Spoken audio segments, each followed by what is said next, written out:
বুকের মধ্যে আগুন আমার একটা বেস্ট ফেভারিট কন্টেন্ট ছিল, যে সিরিজটা রিলিজ করে জাস্ট সালমান শাহর যে কোণের তদন্ত সেটারই একটা ক্যারেক্টার ছিল গোলাম মামুন, যেটা কিনা ইনভেস্টিগেশন অফিসার ছিল এই সিরিজের মধ্যে, যে রোলটা প্লে করছিল আমার ফেভারিট অ্যাক্টর জিয়াল ফারুক অপূর্ব। তারই স্পিন অফ এসছে, মানে গোলাম মামুনের স্পিন অফ এসছে।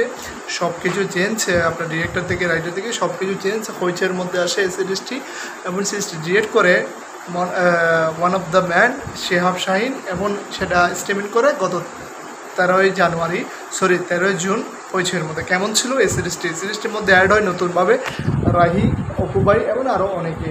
তো এখানে আমরা নতুন এক অপূর্বকে আবিষ্কার করেছি এই সিরিজের মাধ্যমে। দারুণ অ্যাটিটিউড, দারুণভাবে সেটা প্রেজেন্ট করছে শেহাব শাহিন, অ্যান্ড দারুণ লাগছে।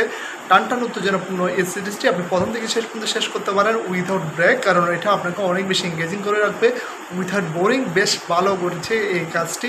একটা কেস কীভাবে সে নিজেকে নির্দোষ প্রমাণ করবে, কীভাবে ফেসে যাচ্ছে একটা মিথ্যা মামলার মধ্যে এসপি গোলাম মামুন, এবং কীভাবে এখান থেকে বেরিয়ে আসছে, নিজেকে নির্দোষ প্রমাণ করছে, এবং কীভাবে সিজন 2 এর ইঙ্গিত দিচ্ছে। সব কিছু জানার জন্য আপনাকে হইচেতে যেতে হবে এবং সিরিজটি এনজয় করতে হবে। সিরিজের মোস্ট যে ইম্পর্ট্যান্ট পার্ট সেটা এই গল্পটি আপনি যদি মিস করতে না চান হইচেতে দ্বারা যেগুলো, বিশেষ করে যে কাস্টিংগুলোকে তারা নতুনভাবে এনেছে এবং যেভাবে এঙ্গেজিং করেছে, স্ক্রিন প্লেটা যেভাবে লেখা হয়েছে, অ্যান্ড সব কিছু মিলে দারুণ একটা কনসেপ্ট হয়েছে গোলাম মামুন। অ্যান্ড বিজিএমটা বেশ ভালো ছিল। সিনেমা ফটোগ্রাফি যে লোকেশনগুলোতে শ্যুট করা বা যে গল্পটা রিভিল করার চেষ্টা করেছে সেটাও বেশ সুন্দর, এবং অনেক সাহসিকতার ক্ষেত্রে লাগি এর ধরনের কনসেপ্টগুলো মানুষের মধ্যে আনার জন্য সব কিছু বেশ সুন্দরভাবে করেছে।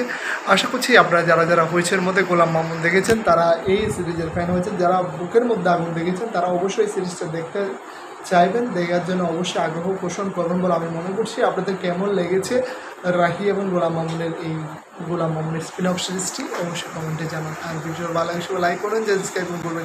টাটা, ঈদ মুবারক।